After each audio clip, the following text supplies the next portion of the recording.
Është mbyllur të premten procesi aplikimeve përmes skemës kombëtare të mbështetjes në bujqësi 2025. Të gjithë fermerët patën mundësi që nga data 14 prill deri më datë 30 maj të aplikonin nëpërmjet portalit e-Albania për mbështetje financiare nga Ministria e Bujqësisë dhe Zhvillimit Rural në disa sektor të bujqësisë. Në dispozicion të fermerëve për subvencione ishin 8 masa që do të financohen, ku përfshihet mbështetja për tufe në bazë të matrikuluar, lopë, dele dhe dhi, mbashtimi i bletarisë, mbështetje për fara, fidan dhe inputet të tjera, mbështetje për kultivimin e bimëve aromatiko-mjekësore, mbështetje për fermat organike, si dhe mbështetje me naftë për punime të mekanizuara në bujqësi.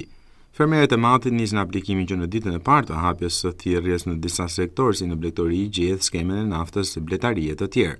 Sa ka që ende nuk dihet se sa është numri i fermerëve që kanë aplikuar, pasi aplikimet janë bërë në portalet dhe do të jetë ZHBR e cila do të dërgojë listën e fermerëve pranë zyrave të ekstensionit bujqësor në të gjitha bashkitë dhe më pas do të nisë procesi tjetër i plotësimit të dokumentacionit.